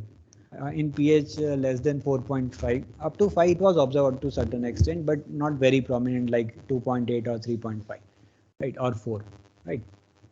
So if we see the spectra, then we can see that beyond pH 5, the reduction was not occurring. Decolorization was occurring, right? Dye was getting decolorized, but dye can decolorize by oxidation also, right? So final decolorization was obtained around 80%, 90% in all the pH, but the as we are concentrating on PCR, right, that is reduction of the dye, it was occurring only at within a specific pH range, right? Now what is the reason for that? One is that the surface charge of the catalyst, right? Now point of zero charge of the catalyst TiO2 is 6.25. That means below 6.25 TiO2 will be positively charged, and above 6.25 it would be negatively charged, right? So if it is a positively charged, right, then dye RB5, it will be negative. It is a negatively charged dye. SO3 minus would be there, right? So it is a negatively charged dye. So there will be a attraction between positive and negative, positive catalyst and negative pollutant, right? So below 6, the reaction would be better because there would be attraction between the pollutant and the catalyst. Right now, that only itself is an important parameter, but that is not only the parameter which is responsible for this case. Now, it is also quoted in the literature that electrons would be more easily available on the surface if the surface is positively charged, right? If the pH is 3, it will be highly positive, more number of electrons would be available on the surface, right? Similarly, if the pH is higher, that means it is towards the basic side, more would be the OH concentration, more would be the hydroxyl radical. So oxidation would be faster. More hydroxyl radical is responsible for the oxidation, right? So at higher pH, 7, 9, remol rate was higher, but it was due to oxidation. It was not due to the reduction, right? So pH controls the surface charge, pH controls the amount of electrons which are available on the surface. It will also control the amount of hydroxyl radical produced, right? So pH is a very important parameter for the photocatalyst. Suitable pH or say optimum pH has to be determined. Then we will get the proper efficiency. You can see that say up to say 10 minutes, almost say the concentration of dye decrease from 50 to 5. Almost 90% of removal is obtained within 10 minutes, and I say within 3-4 minutes only almost say 80% removal is obtained. The reactions are very fast. After this point, only slight removal is obtained. Right now, suppose say someone will say that say this type of reaction system is useless, or so this mechanism is useless. It is giving good efficiency only at this lower pH, right? Say 3, 3.5 or 2.8, right? But this is not fixed that it will give efficiency only at this pH. Mainly, it will depend upon the charge of the pollutant and the charge of the catalyst. Right now, TiO2 is positively charged and this RB5 is negatively charged at pH 3, right? But suppose if we are using a positively charged pollutant, say a heavy metal, right, copper. Right now, copper is positively charged at pH 3. This will also be positively charged, so the reaction may not be proper, right? So the results depend upon the type of the pollutant. To show that we have done PCR of copper at pH 8, right?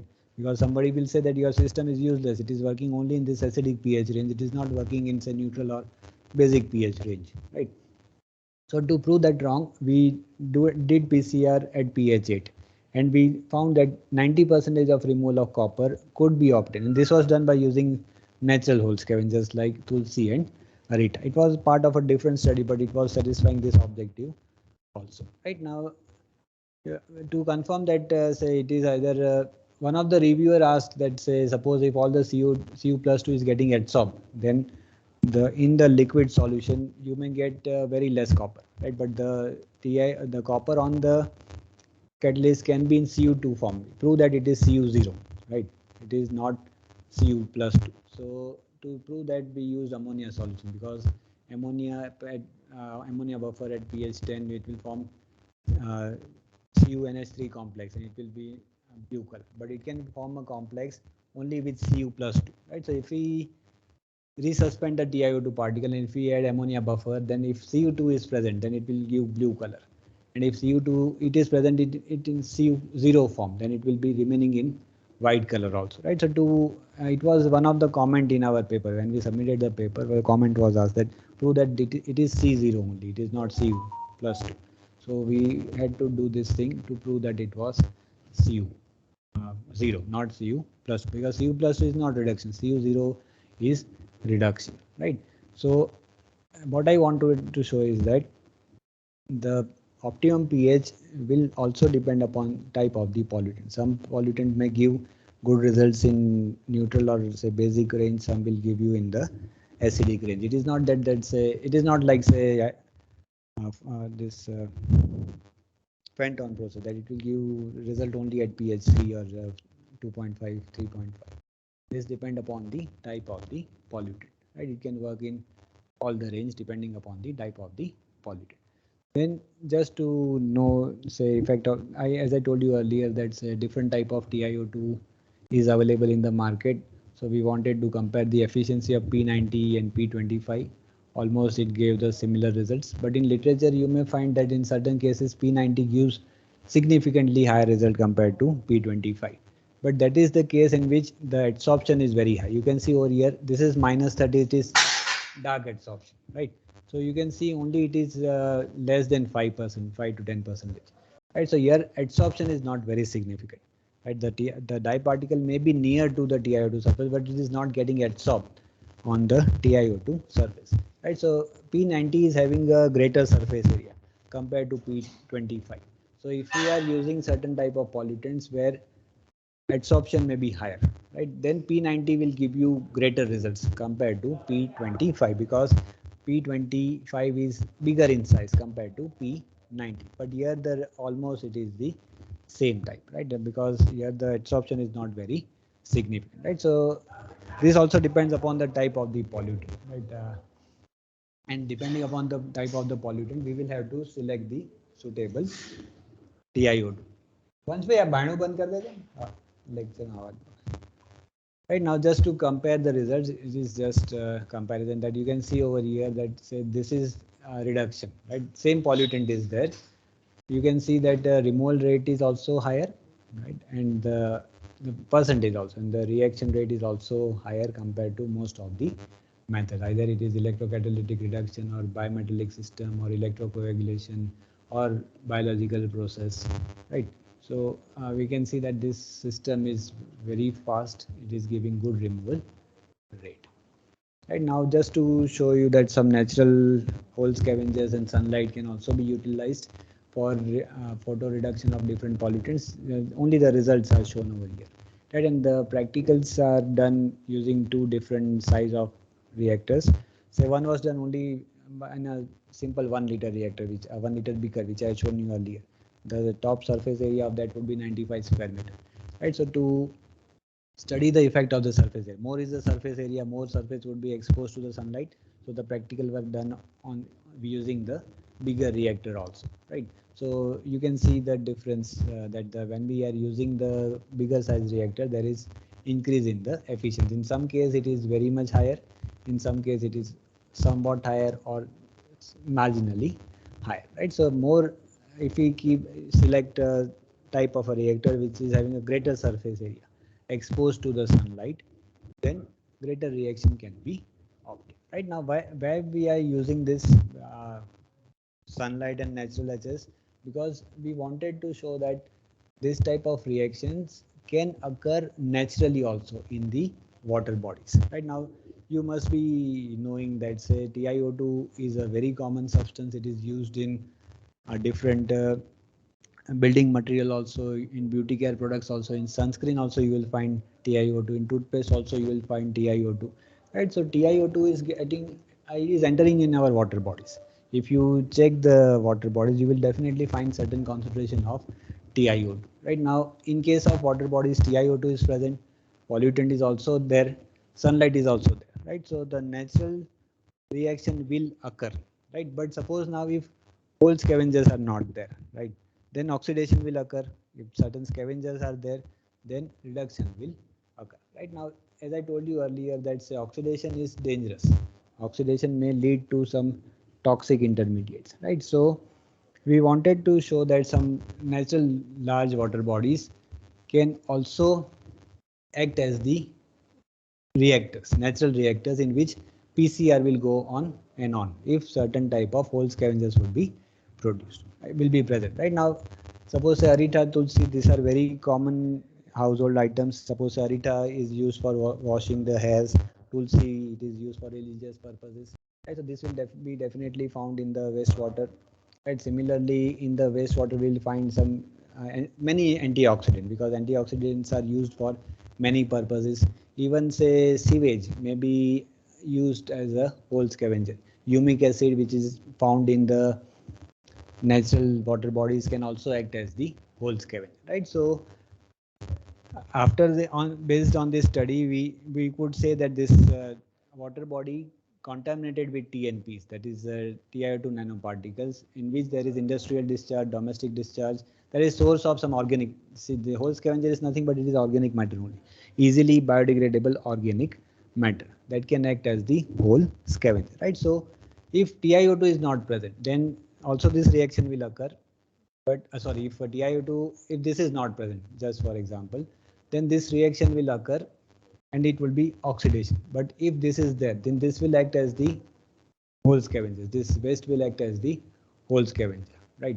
And this natural reduction will occur. So copper can get reduced, dyes can also get reduced. So this natural water bodies can act as a large solar reactors in which PCR is going simultaneously. So it will help in cleansing our system, right? So many papers you will find that TiO2 concentration is increasing. It will create this problem, that problem, right? That is true. TiO2 beyond certain limit can be toxic to aquatic ecosystem, but it will also be helpful in reducing certain type of pollutants in the water bodies, right? So this type of reaction will go on naturally, right? If whole scavengers are not present, oxidation will occur. If whole scavengers are present, then reduction will occur, right? So to uh, finally reach to this conclusion, we showed that this reactions can be done in sunlight. This can also be done in presence of some natural elements. And we also tried some other scavengers also, but that results are not included in this presentation. But many type of natural oxidants which are commonly utilized can act as the whole scavenger, right? And we had tried different two type of dyes, pollutant in simple form along with chelating agent. In every case, we found significant removal using the sunlight, and this was done using TiO2, right? So as I told you earlier, that TiO2 can work in sunlight also because it 3 to 5% sunlight UV light is present in the sun. UV radiation is present in the sunlight. And now this is about the catalyst or photocatalyst. Now there are certain disadvantages also. So we have seen in the nanoparticles that immobilization is required if we mix in the suspension, say in this case, or we have seen earlier, if you go back, it will take time. So after the reaction, it will be difficult to separate the particles, right? And particle will go into the water body, or there will be loss of particles. The cost of treatment will increase. But moreover, whenever there is a suspension of the particle, there is a tendency to get agglomerate. The particles will come together to form a bigger flock, right? Because as the particles are very small, they will be very active, so they will come easily close to each other and they will get agglomerated, right? And as the particle get agglomerated, what will happen? The surface area will get reduced, and this is more or less a surface phenomena. So the efficiency will get reduced, right? So to overcome that, we should use an immobilized catalyst, right? Because most of the catalysts which we are using are of nano size, right? TiO2, for example, P25, it is one type of commercial TiO2. It is between only 20 to 30 nm, right? P90 is even smaller than that. Then ZNO will be around less than 100 nm, right? So most of the particles are very small, so separation would be a problem, agglomeration would be a problem, right? So to avoid that, that catalyst should be immobilized on certain surface. We should not allow the catalyst to go in waste after single use, and we should also not have any loss of the efficiency due to agglomeration, right? So these are some of the methods for catalyzed immobilization. Glass is commonly used as a substrate. TiO2 can easily be coated on the glass, either by using Dr. Blades method or by deep coating method. That is actually a sol gel method. We will coat the gel of TiO2 using sol gel method, right? So Dr. Blade method is very simple compared to this, right? So generally we are using glass and some annealing is required because bond between glass and TiO2 will occur. I will show you the protocol which is followed. Then in some cases magnetically separable particles can also be utilized. Fe2O3 is also a catalyst, right? So if we can prepare the particles using this, then they can be separated by using magnet, right? So some suitable method of this will be an easy method for separation, right? So this type of methods can be utilized for catalyze for other methods are also there, right? But I have just limited to two methods just to show that it can be immobilized and there is an advantage of immobilization compared to the suspension, right? This is just the protocol which we follow for Dr. Blades technique. As I told you earlier, there are two methods, right? So Dr. Blade is nothing but this method was first done on a small slide, right, which is used for microscope or for lab testing. So it is called as Dr. Blade, but it can be utilized for big glass also. Right, so here the size of glass, even for bigger size also we have tried this method.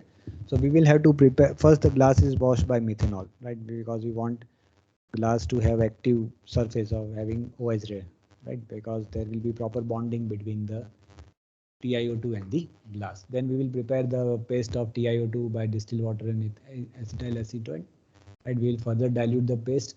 Then to maintain the uniform thickness of the coating, we will have to fix the adhesive tab on the edges of the glass, right? So that will provide the base for cutting or say for leveling the coating, right? So on the edges of the glass, we will use the adhesive tab, right? The tab which we are using for joining the wires, right? That tab can be applied on the edges so that the thickness of the coating will be equal to the thickness of the tab which we are utilizing. It is very small coat, right?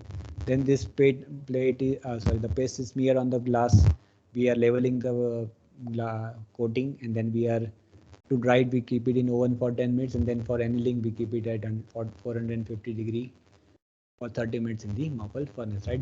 Because we want that there should be bonding between the glass, so some annealing is required. Otherwise, when we pass the water, the paste will go, right, after 1 or 2 use. But if we apply proper annealing method, that glass can be utilized multiple times. Right, this is the setup where we use this glass. The TiO2, you can see some white portion over here. Due to dye, it has become somewhat blue due to repeated use. But this is the glass surface on which the TiO2 has been coated, and then a suitable mechanism has been utilized to distribute the water uniformly on the glass surface. Right, and then recirculation has to be done, because only if it passes once, it will get hardly 1-2 seconds for reaction. We may not get desired efficiency. So this wastewater has to be recirculated many times for 2 hours, depending upon the type of the pollutant, 1 hour, 2 hours, 3 hours, and then we can get the desired efficiency. And if we do it in the solar light, we have to measure the irradiation. Then we have to use pyranometer to measure the intensity of the light. We will have to monitor the temperature also to have a proper control on the reaction condition, right? So this type of setup can be utilized to treat water on a large scale. This is only 3 to 4 liters of water, but we have tried even for 50 liters of water using the wastewater, using the same system, and it is giving a good efficiency, right? So we can almost say that this is a prototype which can be utilized for industrial application, right? Some modification may be required, but this type of design, reactor design, can be utilized to treat the wastewater on a larger scale in the industry, right? Then this is just for other pollutant.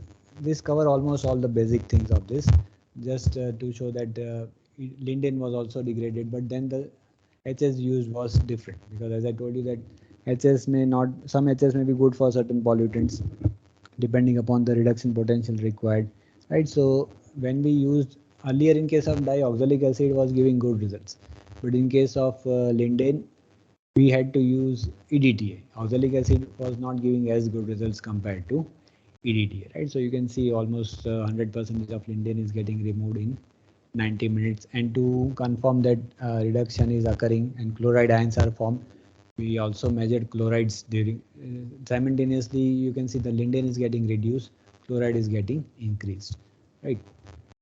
And some of the chlorides will get adsorbed on the surface of TiO2 because it is negatively charged chloride, and TiO2 is positively charged. So beyond certain limit, this graph may not rise. But you can see that almost say 10 milligrams per liter of chloride was liberated, right? So we can achieve some stoichiometric balance also to prove that chlorides are getting removed, right? So just to show that this type of chlorinated compounds can also get reduced, I've included this. Yes, this is mechanism. Gradually the electrons will get added and chlorine will get removed. As already I've explained that RCl will get converted into RH. So benzene cyclohexane can be formed due to the reaction, and then this can be degraded by using PCO or say biological treatment, followed it by biological treatment. Directly linden would be toxic for biological treatment, but if these are the end products of this, we can then follow it by biological treatment. Right now, this is just a summary of this, whatever we have seen. That reduction can be done by this, radicals can be done by the electrons also. It can be used for metal, nitrate, chlorinated compound, carbon dioxide reduction also, azo bond, azo dyes, right? Now only one thing is left. This we already discussed, right? Separation, and only one slide is remaining. Now, whenever we are using the catalyst, right? The main problem is recombination rate. Right, so electron and hole will get recombined. Now, if they get recombined very fast, then we may not achieve the desired efficiency. So we will have to use certain mechanism to stop the or to reduce the. We cannot stop it completely. We can reduce the rate of the recombination. Right. So these are the possible options. We can dope the semiconductor with noble metal. Right. You can see over here.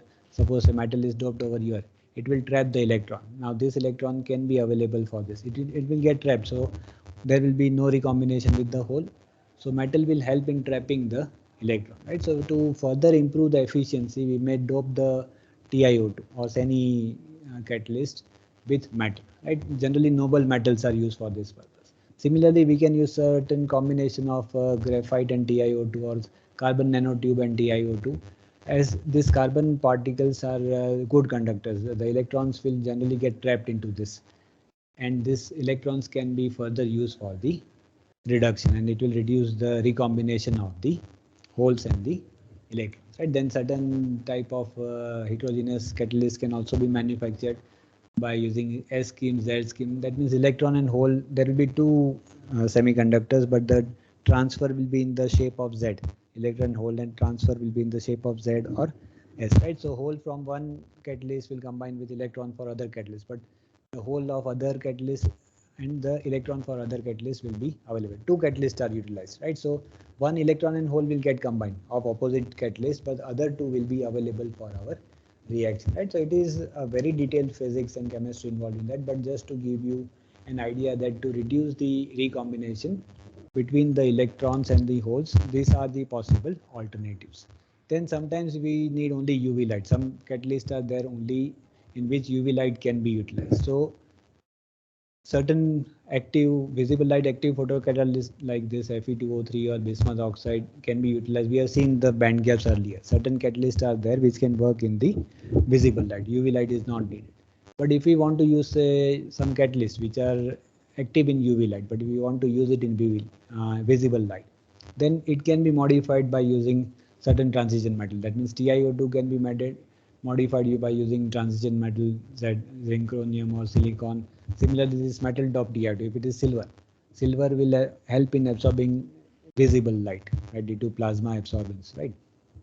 So doping with silver can help to increase the efficiency in the visible light, right? So if certain modifications are done, then better reaction rate can be obtained, better results can be obtained. We can reduce recombination, we can use the UV light, we can use scavengers also, right? Suppose if you want to, as we have seen earlier, if you want to have more electrons available, we will have to use hole scavengers. Then that is also one of the method to reduce the recombination rate, right? So these are some of the challenges and remedies. Challenges, as we have already seen, separation after treatment, it is immobilization. This type of reactor can also be utilized in which the a glass plate is there in which the TiO2 is coated. There is continuous circulation of water. These are iron particles which can be separated by magnet. You can see a magnet over here, all the particles are over this, then we can easily remove the solution, right? So this type of remedies can be utilized to make TiO2 more, or say photocatalyst in fact more useful, right? So this is the end of the presentation. So I will see the chat section if there are any questions, or you can ask the questions directly also. One question is there, this catalyst dosage experiment, we get second rise, what would be the reason? Generally, you will not get the second rise. There will be only one optimum dose of the catalyst, right? But suppose if it is there, then you may have to check your other experimental parameters. Suppose it's all the reaction conditions are same, probably the second rise would not be there. And suppose if you observe a second rise, you will have to try a little bit higher dose to confirm that this rise is there or not, right? Sometimes it may happen that due to some analytical error or some say mistake in the practical, we may observe rise, but we will have to confirm. But 90% we will not get the rise generally. I have tried many catalysts, many experiments. I have never observed a second rise. It may happen that it may plateau at certain case, right? It may not fall. It may remain at certain case, but then there is another question: which catalyst having lesser reaction time? Right. See, it does not depend upon only the catalyst. It depends upon the catalyst, it depends upon the pH, it depends upon the dose of the catalyst, it depends upon the whole scavenger. So we cannot say that only say TiO2 will give you a good rate or say ZNO will give you a good rate. Number of reaction parameters are important, out of which the dose of catalyst, pH are very important, whether it is oxidation or reduction. And now suppose if it is reduction, then dose of whole scavenger is also very important. Reaction rate not only depends upon the type of the catalyst, right? Some catalysts can increase the reaction rate. Suppose if we dope metal ions with TiO2, it will definitely give better result compared to bare TiO2 because electron trapping would be better, right? But if we compare the readily available semiconductors, it will depend upon the other reaction conditions also. Right now, say other question is that say Suchitra Rajput is asking that it is in connection with the dose only. Right, the experiment is repeated in multiple times. Right, so it may be possible that say you may have to check your mixing speed also.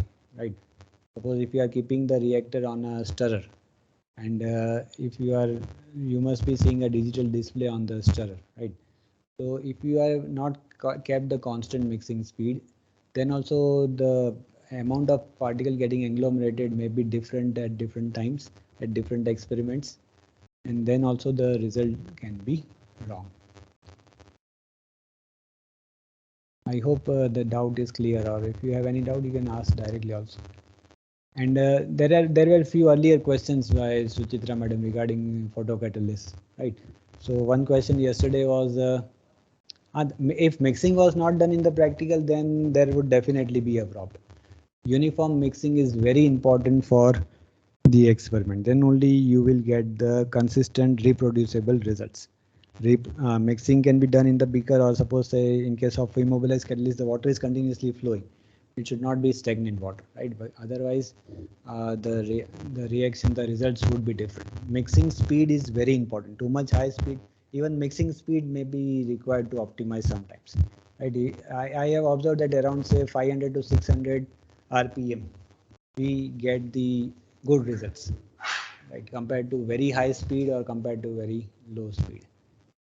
Right, and then yesterday Suchitra madam had asked that say in practical which type of filters are used. So probably you were asking about say sample. If a sample is taken from dye industry, there may be some suspended solids. Right, we will have to remove that. Right, so for that you can use any filter available in the lab. Even simple filter, any filter which can be used for gravimetric analysis can be utilized. Even a syringe filter can be utilized. Just you want to remove the suspended solids from the your wastewater, right? So no need for any complicated membrane, nano or ultrafiltration. Only simple filter paper can be utilized. Even no need for Wattman filter also, because Wattman filters are costly. They are mainly airless, right? So we do not want to check the solids. We just want to remove the suspended impurities, right? So any simple filter paper can be utilized, right? Say common filters. Suppose if you in our lab we use syringe filters or uh, filters similar to Wattman filter in size and pore size. They are available of say 300 rupees, 100 packet, 100 filters. Wattman filter would be available for 1400, 1500 rupees per packet, right? So if our aim is only to remove the suspended solids, only the pore size is important. So some other type of filter, simple type of filters utilized.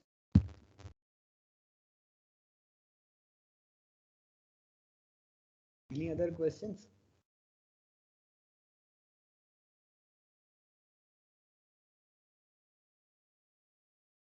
Any other question by any participants?